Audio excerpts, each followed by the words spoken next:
So we're going to Brother Mike Imhotep, y'all. Let's give him a hand.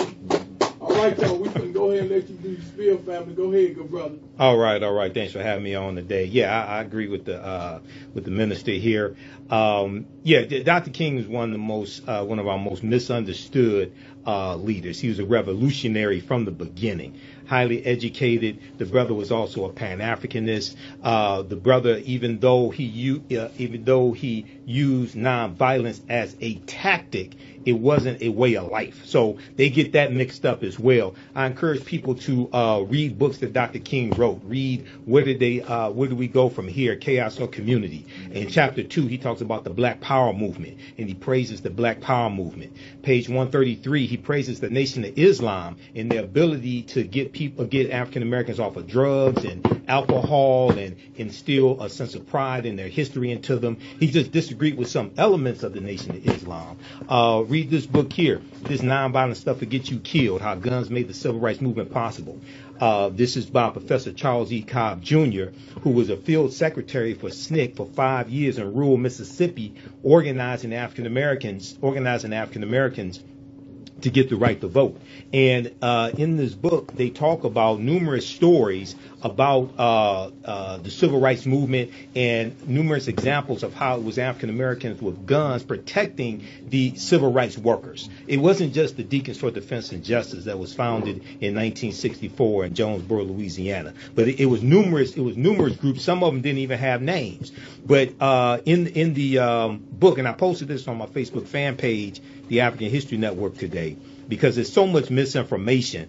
And this is one of the drawbacks of making Dr. King's, this is one of the drawbacks in having a federal holiday for Dr. King. Yes, he is deserving of it, but we have to, just like Juneteenth, we have to correct the history and protect the history. We have to do the same thing with Dr. King. Unfortunately, a lot of people that hold these Dr. King Day celebrations never read any books Dr. King wrote.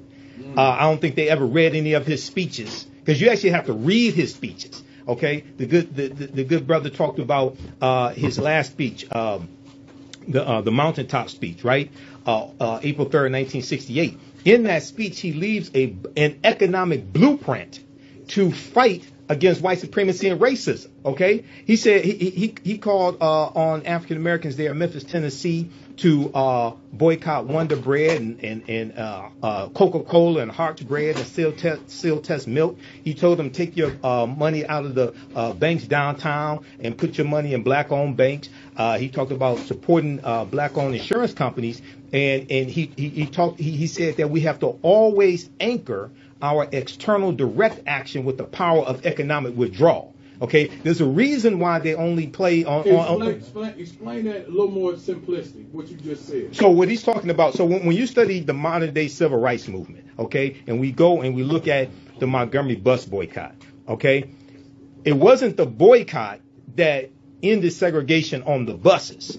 They had a three-pronged strategy. They had the mass protests, okay, they had the economic boycotts of the buses, the Montgomery Bus Lines, Inc., okay, and then they had a legal strategy, which was the lawsuit of Browder versus Gale, filed February 2nd, 1956 by attorney Fred Gray. And attorney Fred Gray was also Claudette Colvin's attorney. Okay, Claudette Colvin, the 15-year-old African-American girl who refused to give up her seat on the Montgomery bus, they say 9 months before Rosa Parks. But there were many people who did that before Rosa Parks. She just passed away last week, 86 years old. There were many people who did that before Rosa Parks. This is not a slight against Rosa Parks. So the lawsuit of Browder versus Gale, Aurelia S. Browder, Claudette Colvin, Susan McDonald, and Mary Louise Smith. These were 4 African-American women who also refused to give up their seats as well. They were part of this landmark lawsuit that went to the U.S. Supreme Court. In the final decision, after the appeals, final decision came down December 20th, 1956, that segregation on the buses in Montgomery, Alabama was unconstitutional.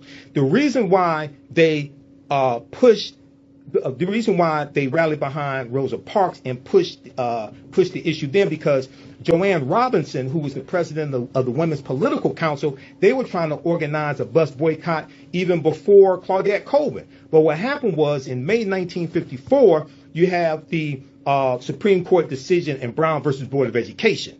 And because this is coming from the U.S. Supreme Court ruling that Plessy versus Ferguson 1896 U.S. Supreme Court case was unconstitutional, that made them think, okay, if we can't get justice in state court in Alabama, then we can go to the U.S. Supreme Court because this precedence has been set. This legal precedence has been set. In Montgomery, Alabama, keep in mind they're operating under the 1901 Alabama State Constitution. Okay, which is a constitution after Reconstruction ends, and it's a constitution that imposes poll taxes and literacy tests and segregation. So this is coming from state government. The bus boycott that lasted 381 days, it was necessary. It put a drastic financial hurting on the Montgomery Bus Lines, Inc., as well as on the city economically. But it was the three-pronged strategy: the mass protests, the rallies. They're also going to form what's known as the Montgomery Improvement Association. And December 5th, 1955, they nominate Dr. King to be the president and the spokesperson of the Montgomery Improvement Association. But this was an organization that they created, E.D. Nixon and Joanne Robinson and others. They created this organization to guide and direct the Montgomery bus boycott. There also something that always gets left out of this conversation, right? The Montgomery bus boycott was patterned based upon the Baton Rouge, Louisiana bus boycott of 1953, led by the Reverend T.J. Jemison. Okay? Go ahead. Explain that, brother. Okay, so what happened was, people understand. So there were constant protests and constant fights against segregation, against white supremacy and racism, all throughout the South. All right, so in 1953, Reverend T.J. Jemison in Baton Rouge, Louisiana, he launches this economic boycott against the buses because they were dealing with segregation as well. Their boycott lasted 8 days. Okay, it wasn't as successful as they wanted it to be. It lasted 8 days, but what it did was it gave a template for the Montgomery bus boycott. So E.D. Nixon, who was an organizer of the Montgomery bus boycott and the past president of the NAACP, Dr. King and others, they're calling Reverend T.J. Jemison for advice, and this is where they get the idea of the 300-car dispatch service. They created this 300-car dispatch service so people could get to work, get to the grocery store, get to church, and things like this, because they weren't taking the buses. So just because one movement doesn't work like you want it to, it becomes a template for another movement. Okay, there was in London, England, I think it was, there was a bus boycott in London, England by black people there, inspired by the Montgomery bus boycott. All right, so we have to understand, we have to really go and study this. And another aspect of the Montgomery bus boycott, and Dr. King's first book called Strive Toward Freedom, which came out in 1958, was about the Montgomery bus boycott. If you watch Eyes on the Prize, and I watch it every Dr. King Day and in February, I have the box set at home, Eyes on the Prize. The white housewives in Montgomery, Alabama, retaliated against Mayor William A. Gale. Mayor William A. Gale in January 1956 sent out a memo to the white housewives and told them to stop driving their black female housekeepers back and forth to work and things like this, because they were driving them back and forth home, okay, because of the bus boycott. Many of the white housewives said, if the mayor wants to come to my house, wash the dishes, cook the food, and wash the clothes, he's welcome to do that. Otherwise, we're going to keep doing this, right? So that's a untold part of that history. But when we go back and study the Montgomery bus boycott and economic withdrawal, this goes back to what Dr. King said the day before he was assassinated. He said we have to always anchor our external direct action with the power of economic withdrawal. What that means is when we have mass protests, we have to have targeted, sustained economic withdrawal strategies. Unfortunately, that is not being used today, even by many of the modern day, quote unquote, civil rights leaders, because they're in bed with corporations. Hold on, no, slow down. Say it again. I said, when you study the modern day civil rights leaders today and many of those organizations, even though they do some good work, I can't take that away from them. There's a lack of targeted sustained economic withdrawal strategies. The one from Target that was spearheaded by people like Pastor Jamal Bryant. He wasn't the only one. You had Nina Turner and others. He spearheaded the 40-day fast from Target, which really and was centered around Easter. So that really galvanized a lot of attention. But the reason why I think there's a lack of targeted sustained economic withdrawal strategies is because so many of these organizations are in bed with white corporations. Okay, one of the last most effective targeted sustained economic boycotts was in about 1981, Reverend Jesse Jackson against Coca-Cola. Okay, and when you go listen to the mountaintop speech, Dr. King talks about boycotting Coca-Cola in that speech. Okay, I wrote an 8-page article dealing with this. So we really have to understand. Go ahead. Let me ask you this, good brother. Yes. I have to ask this. Go ahead. When we look at King and even Jesse Jackson back then. Yeah.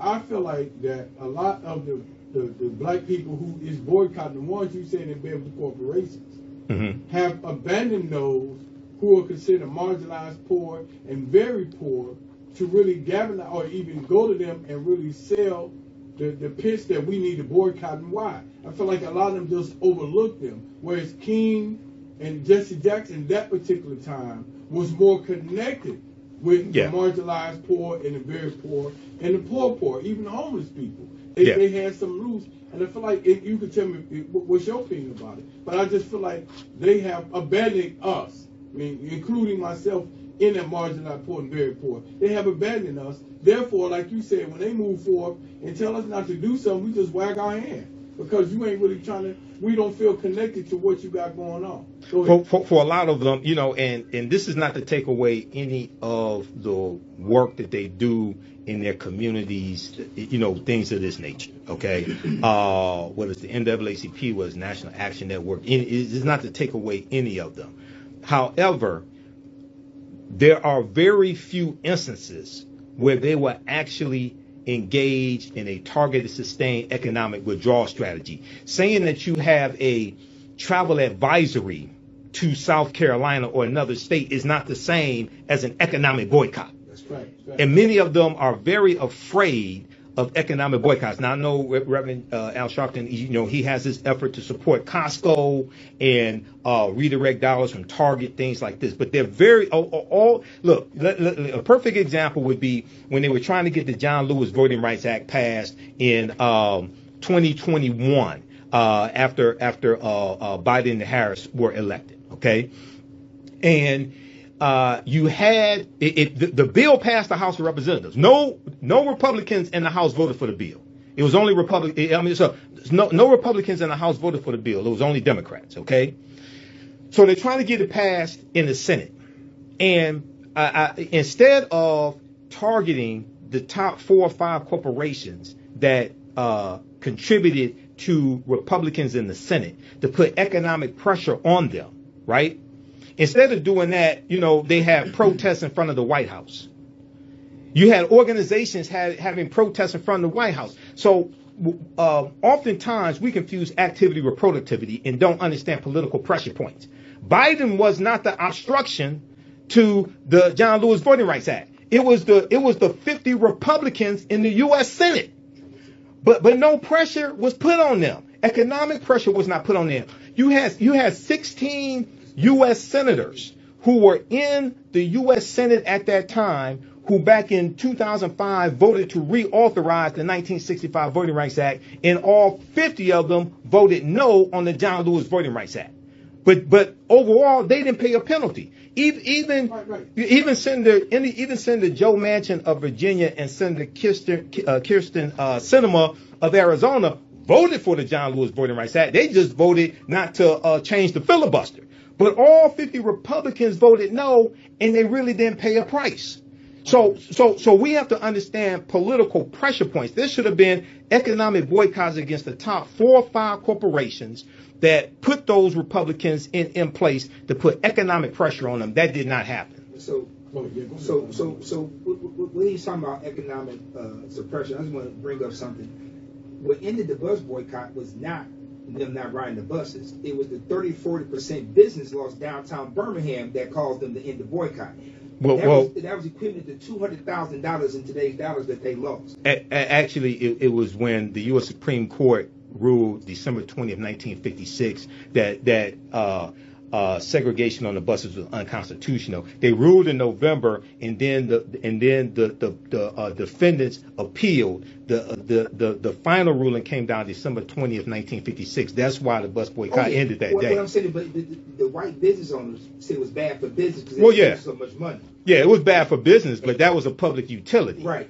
So that's why the bus line Inc. capitulated, because the U.S. Supreme Court ruled against them. And I'm just saying, further support what you're saying is when you go after the corporations and start messing with that dollar and messing with that pocket, and you put pressure on those who they support and put in office, especially who are not supporting good policy that benefits all or benefits us.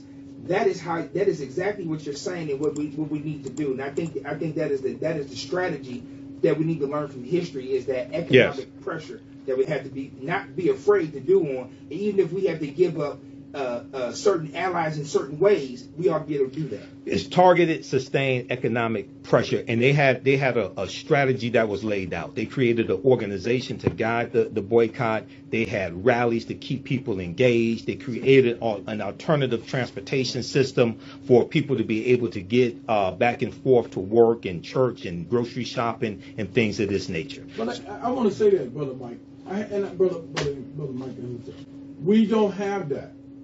What do you mean? What I'm saying is, how you said that they had engagement, they had rallies, they had rides to get people back and forth to work, right? So when you tell people not to shop at Target, who don't have a car and Target's near them, what is the plan to help them get food when they can't get to Target? Right. So we have to have those alternative measures, and really, it's the when you have successful economic withdrawal strategies, is based upon a well thought out and implemented plan, as opposed to just a reaction.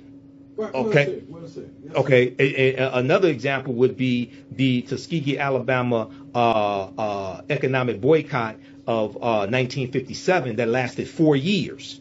That lasted 4 times as long as the Montgomery bus boycott, and they put 100 white-owned businesses out of business, and that was over voting rights, because the state legislature in Alabama they gerrymandered the Tuskegee, Alabama district, and they gerrymandered it so badly that it locked out almost all of the black people in Tuskegee, Alabama, and they had a higher literacy rate than the white people in that area. Okay, so they had this economic boycott led to the lawsuit of Gomillion versus Lightfoot about 1960, 1961, and this case went all the way to the U.S. Supreme Court. They were able to defeat the white supremacists in the state legislature, but they had a 4-year economic boycott.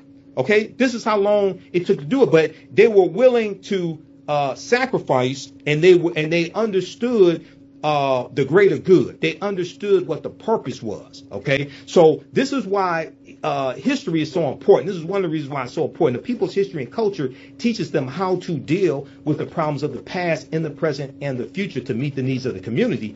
And if Dr. King were here right now, he'd be in Minneapolis protesting right now. He would be protesting against lawlessness. He would be protesting against ICE running around snatching up people like modern day slave catchers. He would be protesting against militarism, because in 1967 he talked about the 3 evils: racism, poverty, and militarism. Okay, right now a lot of the detention centers that the migrants are being put in are owned by Core Civic and Geo Group. These are 2 of the largest privatized prison companies in the country, and they have massive government contracts. Okay, well, under the Obama administration, Core Civic and Geo Group in the privatized prisons were losing money. Okay, because in 2016, the Obama administration said they were not renewing federal contracts with privatized prisons. Well, Trump supports privatized prisons. So that's why the privatized prison companies donated to the Trump campaign in 2016, 2020, and 2024. They were losing money under Biden-Harris because there was a steady decline in violent crimes across the country. under Biden Harris. So the same. So you have African Americans who protest against the private prison companies, but then say immigration laws have nothing to do with me. ICE running around lawless has nothing to do with me. But they're sending the National Guard in from former Confederate states, right, into black communities. Okay, this is the same. This is very similar to what President Millard Fillmore did in 1850 after he signed into law the Compromise of 1850, which included the Fugitive Slave Act of 1850, and they oftentimes sent military troops along with the U.S. Marshals to capture runaway slaves. So I want to say that I want to talk about that briefly because I was somewhat conflicted with. Trying to, I guess I hold a sense of, and I'm gonna be honest, a sense of bitterness towards why some of the black migrants, migrants, and I say that with respect, not a disparaging way, right? Didn't want to vote for Kamala Harris. Yeah. So now, you know, as you know, Roland Martin say FOFA. Right. You know, now the chickens are coming home to roost. Right. So I mean, and I don't stew in it, you know, because when I begin to see the violence, man, when you start snatching women out of cars, shooting people in the face, you know, calling FBI, and I say this about black people, we're compelled to get involved. Our nature is to get involved when wrong is in existence, right? This is who we are as a people. So when you saying this, good brother, about us going in and looking at the migrants and not being as activists, because I've been a person who spoke about it, being involved in it myself. You know what I mean? But at this point, when I see what they're really doing, you know what I'm saying? They're really coming at black people. Oh, absolutely. You know, and this is what they're doing now. Yep. You know what I mean? Clobbing us upside the head. They took a pregnant black woman. I showed a video Thursday, and they just, Mr. Tight, they just threw her in the van. Yeah. Right? And this is what they're doing. So that was the game plan anyway. Well, Donald Trump, when he ran in 2024, Donald Trump said that he would get 100% immunity against criminal prosecution against police officers for doing their job. And he said he was going to unleash the police. He also said he was going to have the largest deportation in American history. OK, now it's important for people to go back and look at the 1930s and 40s, because there was a massive deportation effort there. The U.S. government deported somewhere around 1.6, 1.8 million Mexican Americans back to Mexico. It started under Herbert Hoover in about 1929. They said that the Mexican Americans were taking jobs from white people. This is exactly what they said, and they had a program called American Jobs for Real Americans, something to that effect, right? After all was said and done, they found out that about 60% of the people they deported back to Mexico were here legally. They also found out that the people they deported were contributing to the gross domestic product of the country. They were working. They were buying food. They were buying clothes. They were actually creating jobs, not taking away jobs from people. So now, now in December 2025, the Trump administration says that they have deported somewhere around 650,000 people, but then there's a little more than somewhere about 1.3, 1.4 million who they said self-deported. So they say 2 million immigrants have left the country, but the black unemployment rate keeps going up. Facts. Okay, the black unemployment rate goes up, and in October of 2025, Trump's Labor Department said that because of their immigration policies, the cost of produce, the cost of food was going up because they were taking away the labor force. So let me say this: said 45% of farm workers are immigrants, either here legally or undocumented. Facts. So I just want to add in what you were saying. Yes. And I played the video too before, where Trump had somebody on his administration that said that the people who were getting Medicaid, because they said, well, we get rid of immigrants who won't go to the field. She said, well, we're going to have the people getting Medicaid to go out there and work in the field. And I said, well, I'm going to tell you right now, black people ain't going to the field. We borrow our cousin, Brew Cost, and put their name on and say we them. And white people are not going either. So I mean, I know. There'd be more white people out in the field than black people. Right, well, we do it because, and that's what I'm saying, man. It's right. And then I heard something, you tell me what y'all two going to think about this, because this is along the spirit of what we're talking about. Those people who hiring them to work illegally in the corporations, ain't none of them going to jail. Right. They never do. Donald Trump be the first one to go. Right. Because back in his first term, he was caught with undocumented immigrants working at one of his resorts. Yeah. Okay. He was caught. Yeah, he was caught. So they never paid a price, right? But the other thing is there's numerous stories, and you can just Google this. There's numerous stories of white farmers across the country who, especially in the South, who would tell you that they can't find Americans to do these jobs in the fields, to pick the produce and things like this. Okay. And you have a lot of white farmers, Arkansas, Iowa, Arkansas voted, Trump won Arkansas by about 30 points, won Iowa 13 points. Those farmers are crying, begging for a bailout. They want socialism, right? They want socialism from the federal government, and you voted for this. Right. Well, you turn around and get mad when you want help, but now they want Donald Trump to turn $1 billion over of tariff money over to them. Right. But you know what though? It trips me out. Why would you vote against your own interests? And this is my opinion. I think they thought that Donald Trump was only going to punish black people and the Mexicans and Latino, yeah. You know what I'm saying? And they weren't going to do nothing to them. You know, they had the scapegoat, but he's not talking about us. And he's talking about the most dangerous. You got ICE agents chasing people in fields. Right. It's working for the farmers. Right. Now, farmers, y'all voted for it. Right. Now, what are you going to do now? Because black, we ain't going back to the field. And I worked in the Sun before in the South. Right. And let me tell you, I was a little boy. It took one time.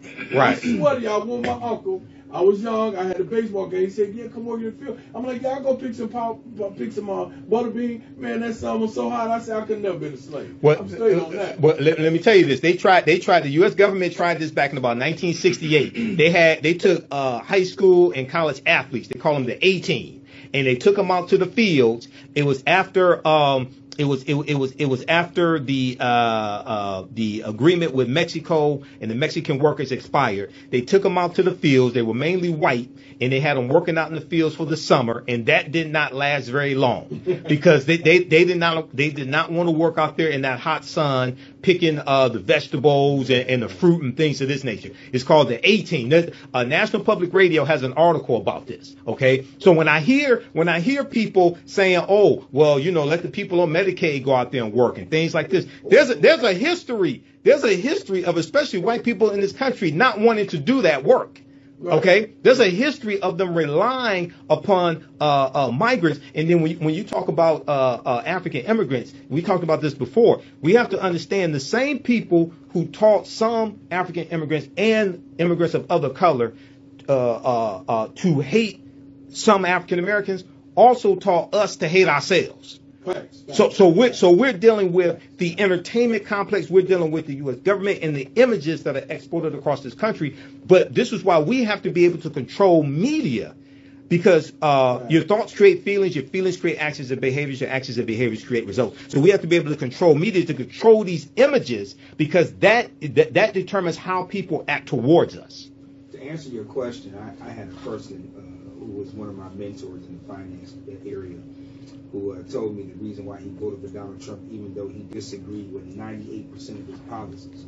He looked me in the face and said, "Frank, the reason why I voted for Donald Trump is because I believe he's going to preserve white people." Oh, yeah.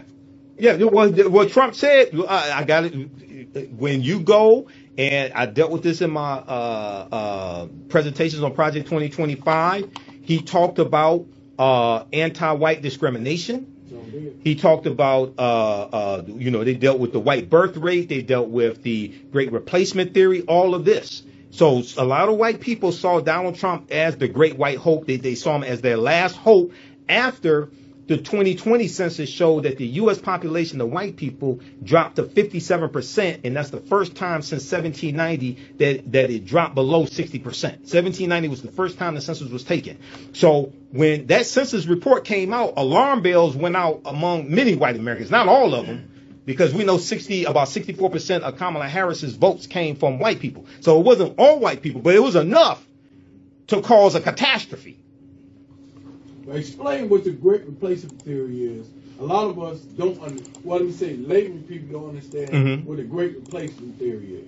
Okay, so you have some different versions of it, but it's coming from a lot of these conspiracy theorists, the Nick Fuentes, the Charlie Kirks, things like this. The Great Replacement Theory says that you have Democrats who are letting in undocumented immigrants of color into the country because they want to replace white people. You have them fearing the browning of America. This goes along with the browning of America. So they make it seem like this a plot to get white people or something like that. And they're focused on the white birth rate because the white birth rate is declining. Well, that's their fault. That's between you and him. That's your fault. What are you blaming? We don't have anything to do with that. Okay. So, and you have these right-wing conservatives who prey on these conspiracy theories. And at one point they were fringe conspiracy theories, but then they get disseminated by people on Fox News, disseminated by people like Tucker Carlson when he used to be on Fox News, things like that, and they've gone more mainstream. Okay, this is one of the things that's so dangerous about Trump because he has people around him like Stephen Miller, who advocate those things, and Stephen Miller is the main one behind these harsh immigration policies as well as the quotas that they implemented of 3,000 people arrested per day. Okay, and just because you arrest 3,000, that don't mean all of them here illegally. CBS News I think it was CBS Face the Nation this past Sunday interviewed Kristi Noem, and they broke down the facts. Only 47% of the ICE detainees actually have criminal records. Okay, only 47%. Kristi Noem said it's 70%. Even if it was 70%, you're saying 1/3 don't. But see, this is my issue with the Republicans, and I'm going to call it spade a spade. Look at January 6th. Yeah. When you say that to a Republican, it becomes their kryptonite. Oh, then you go talk about because that was an insurrection. Yeah.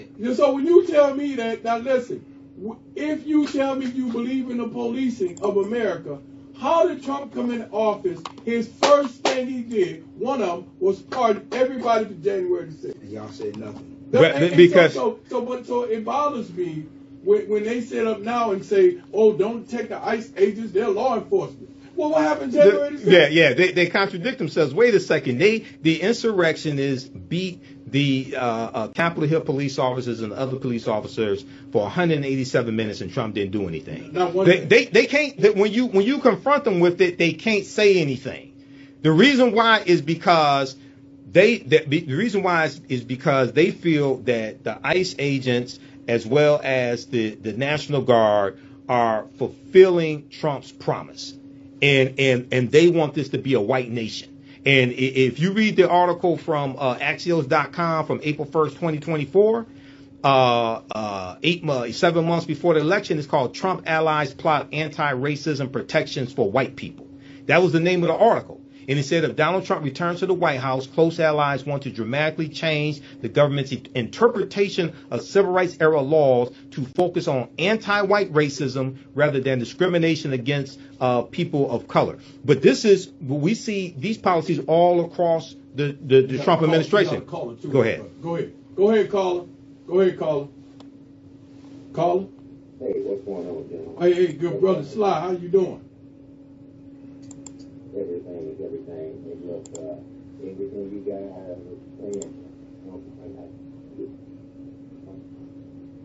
you fading out. I said, not only do I agree with everything that you guys are saying, but I have some things I'll add a few things to it. Now let's go back about servitude or how the farms were lacking in staff. June of last year, in Arkansas, there were temporary agents that were hired at $11 an hour to pick blueberries and other fruit, and you could work all the overtime you wanted, 7 days a week. That's how desperate it got. Right. It just did pass. Okay. And about the browning of America. And Brother Michael, you were on point because Stephen Miller Stephen Miller came out in March, I want to say, of 2021 and said white people need to start making more babies. Mm-hmm. Yeah. Stephen Miller. Yes. But and then even before that census count took place, you guys need to get the back issue of National Geographic from April of 2018. On the front cover it says black and white. The entire publication is about the browning of the globe. Yeah. Not just America. It has the flow charts, it has the graphs and everything. National Geographic, April 2018. Get that publication, read it, and hang on to it. Okay. All right. Thanks, brother. Hey, I just want to interject something quickly because I was going to share something from the book, This Nonviolent Stuff Will Get You Killed, about Dr. King, and I got distracted.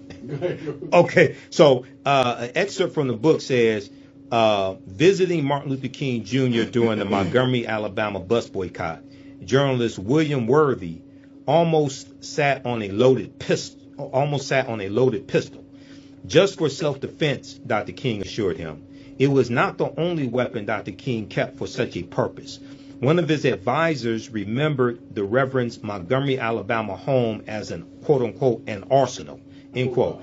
Okay, like Dr. King, many ostensibly nonviolent civil rights activists embraced their constitutional right to self-protection, yet this crucial dimension of the Afro-American freedom struggle has been long ignored by history. In the book, This Nonviolent Stuff Will Get You Killed, Professor Charles E. Cobb Jr.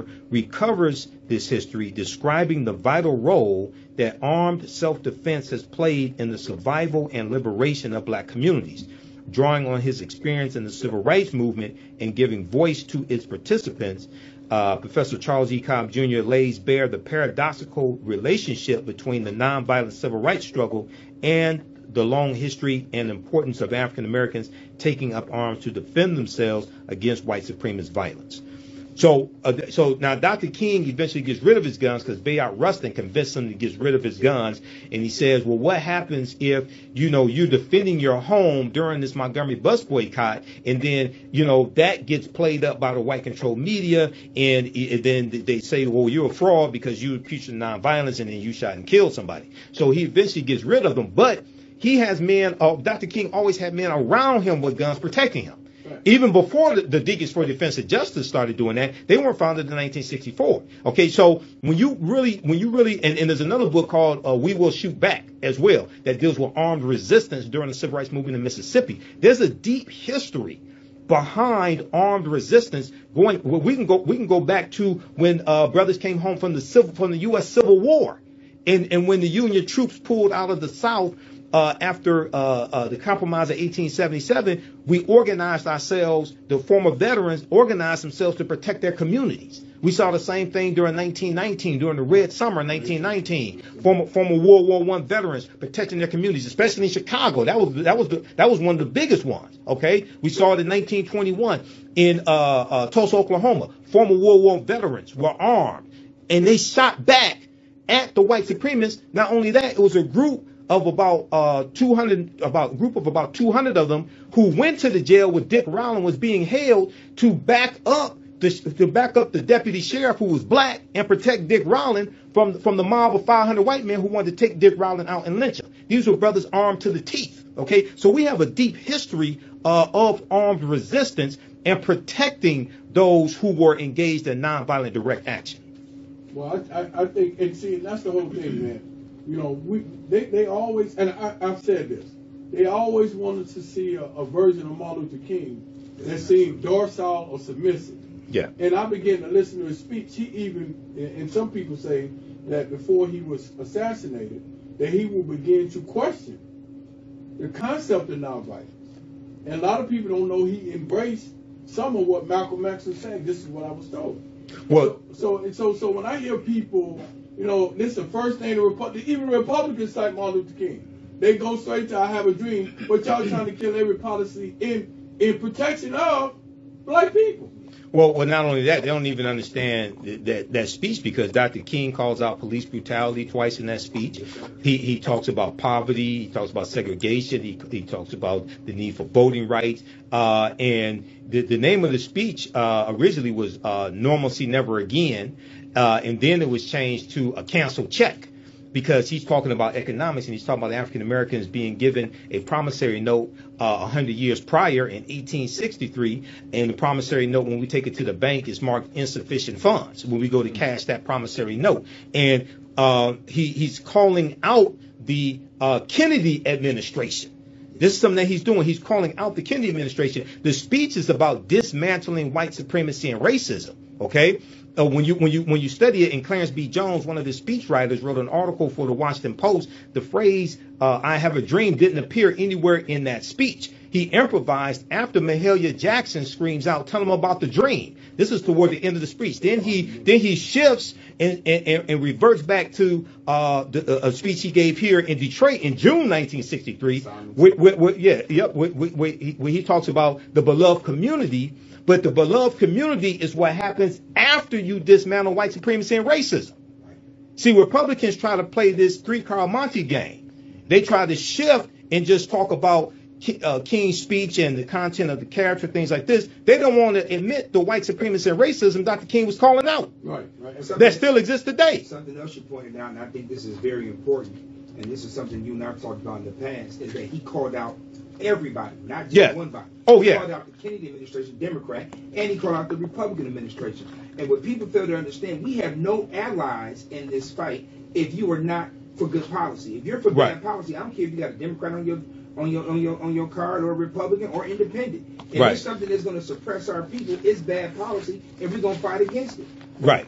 Your label does not determine whether you're supporting me or not. It is your policy that determines whether you're supporting me or not. And Dr. King was not a Republican. Okay, I know black Republicans. I know Alveda King, his niece, says that. I posted this article on our Facebook fan page, the African History Network. No, Martin Luther King Jr. was not a Republican, but here's what he had to say about them. This is from thinkprogress.org, August 28, 2013. He called out Republicans. He called out Democrats. He didn't belong to a political party. Yeah, he supported Lyndon Johnson over in 1964 over Barry Goldwater. Senator Barry Goldwater of Arizona was anti-civil rights. Yes. Okay? So let me stop. Yeah. So we got Donald Trump. Yeah. Running against Kamala Harris. Yeah. So Martin Luther King, by what you're saying, I'm just paraphrasing, would have definitely picked Kamala Harris. Oh, absolutely. Donald Trump. Well, yeah. But now this got to go to something else. A lot of people don't want to talk about this. Dr. King was a sexist also. And very few people want to talk about this. This doesn't take away from him, because this is why Ella Baker leads the Southern Christian Leadership Conference that she co-founded with Dr. King in 1957. Dr. King didn't think that women should have leadership positions in the movement and in their organizations. So Ella Baker was passed over for a permanent leadership position in Southern Christian Leadership Conference. And she ends up leaving the movement. And there have been articles written about this, and there's one dealing with the myths about Dr. King. But yeah, Dr. King, was a racist. But you got to understand, the modern day civil rights movement was led a sexist. Yeah, I'm sorry, he was a sexist. The modern day civil rights movement was largely led by black male Protestant ministers. So you coming from no offense, brother, but you coming from that black church, a lot of times there was sexism in that. And then they brought that into the movement. You said it was, still is. It still is, yeah. They brought that into the movement, and this is something that caused friction. But we see this going back to William Monroe Trotter and Ida B. Wells in the early 1900s. Go ahead. Well, they said Booker T. Washington. Go ahead, we got a call. Go. Hi, Tula. Hello, guys. I just want to say, great show, Mr. Imhotep, I believe. Imhotep, yes. How you doing? Yeah, great. I'm great. I just want to make a comment and say you're amazing, and you're such an educational, just a phenomenal man, I can tell from hearing you speak before in this week.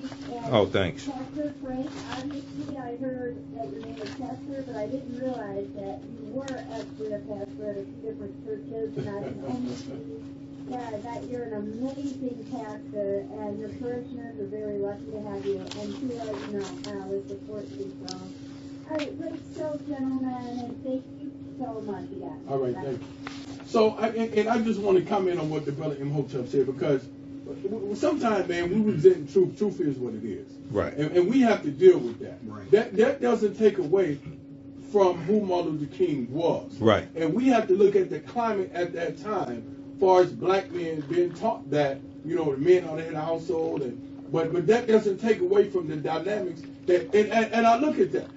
And how many of us now, let's be real about this, black leadership that's in the clergyman or in politics are willing to say the things he said then, or stand up like he stand up, or stand up now like he stood up back then, absent what we addressed then, you know, for our sex. How many are willing to do it? I tried to get a couple of pastors to go with me to Lansing to support a bill, MOP, money out of politics, and I thought I was asking them to walk on with a bed of nails, you know. And they said, "But why would you want to do that?" I said, "Because basically DTE is giving money to both sides of the aisle, and we get horrible service. Let's go up there and get money out of politics. Let's stop this, you know, everybody from, you know, putting money into politics so that we can just have real conversations." You couldn't get them to do it. But I think the biggest problem is that, and I take no offense to it, because the facts are the facts. You right. have, you know, with Martin Luther King being sexist, you know, what's really disturbing is that not only is that true, but, you know, some of our own people, own women, will not go follow the leadership of another woman because it's a woman. And I think that goes to, in my opinion, goes to our lack of education, and we need to be more avid readers of our own history and of the movement, so we can see that the power that was done and the power that was built, and so we don't have those blinders and that ignorant policy. Well, you know, I tell people study African history. The queens in Zinga, they were powerhouses. Yeah. Mm-hmm. Go in there and tell them, Brother Mike and Hotel, no, them sisters over there were powerhouses, and they led with an iron fist. So I'm not a person that believes that black women can't lead. I don't, because the first thing I said was, what your mama was doing. Right. Yeah, my mama burned me. I know she right. So hey, good brothers, we got like 1 minute left, Brother Mike and Hotel.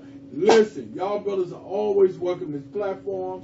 Brother Mike and Hotel called me this weekend. I contacted Pastor Frank. I said, oh yeah, definitely. So you brothers always got an open platform. Brother Mike and Hotel, anything you want to say? Just visit my website, AfricanHistoryNetwork.com. It connects you to my social media, and follow me on YouTube at Michael Imhotep, IMHOTEP. We just reached 95,000 subscribers. Brother Pastor. Pastor Frank Jackson. I am organizing faith leaders across the city of Detroit to come join us with Moses. We're organizing faith leaders all across the state of Michigan, as we try to build not only power to make sure our voice is heard, not only in downtown Detroit, but across every city hall and the state house, to make sure that our people have fair representation and that we can take the thumb off our head. Can you tell them what to contact you? You can contact me at United Christian Church Detroit, United Christian Church Detroit.org, or Moses.org, MosesDetroit.org, or just Google that, and you can contact Priscilla Hardaway or DeJuan Bland or myself or Pastor Kofisa Walker. We're all the leaders of that the Faith Leader Caucus, and we'll be glad to put you in contact at our next meeting. And see, that's what I'm talking about. Be about that. So y'all know, I'm just gonna say, please, and I said this before, please donate to this show. Michael in Hotel said something that was powerful. He who control the media control the image. If you look at 88.1 FM, WHPR, 107.5, 863, we talk about stuff that ain't really just talked about on the radio. In the city or the metro Detroit area that deals with black people. The stuff he said on this show today, he was gonna sit there with a cancer. I'm lucky, but that's what I like about. I love Brother R.J. Walker, Brother Henry Tyler, Brother Maxine, because they have allowed us to come on here and have black talk without worrying about that type of stuff, as long as it's real and keep it factual. So I'm asking people to please donate financially to the show. Send the money. You ain't got to send it to me. Send it to 160 Victor Street, Highland Park, the Tula Kabone Show, the Politics of Politics. All right, y'all. I want to say thank you. Y'all know what I always say. Listen to what people say. Watch what they do. What they do is who they are. Your health is your wealth. Your health is your wealth. Adopt a senior citizen. I mean that. Love your Uncle love your Auntie Rose. Stay woke. And remember this program. Power to the people. Power to the people. Power to the people. See y'all Thursday at 5 o'clock. Catch Politics and Politics You Decide. And Michael Imhotep be invited on that show too, because it's Frank. Politics and Politics You Decide. 5 o'clock Thursday. Have an amazing day. In the words of Dr. Martin Luther King, be active. All right, y'all. Peace. Great show, y'all. Excellent. All right, everybody. Gotta get out of here. Talk to you later. Peace. Visit my website, AfricanHistoryNetwork.com, AfricanHistoryNetwork.com. You can register for this new 10-week online course. So we're going to teach this on Sundays, normally 4 p.m. Eastern Standard Time. We're running late today. So as soon as I finish this broadcast, I was going to start the class about 5:30 p.m. today. Because it's a holiday weekend, I'm going to do a quick introduction to the class so you could join us for that. The class is on sale, $80. You get 5 of my lectures free in digital download format, okay, when you register for this as well. Click right here, register here. You can do debit card, credit card, what have you. If you want to do it through Cash App, send it through our Cash App is here, $ the AHN show through Cash App. You click on the link. It takes you here.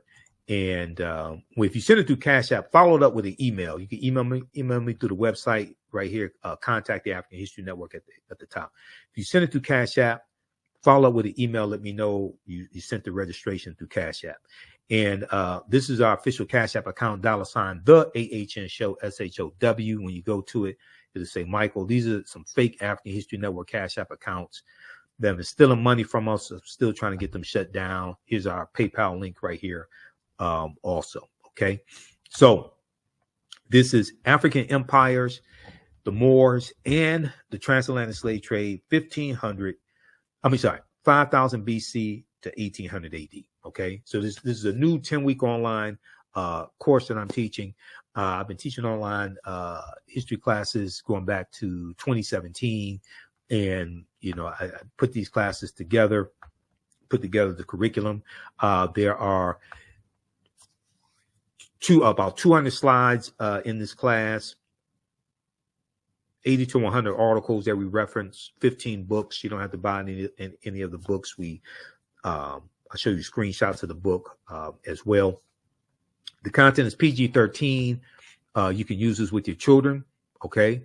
And it's very engaging. It is interactive also. There's a class chat, so you can ask me questions in the class also.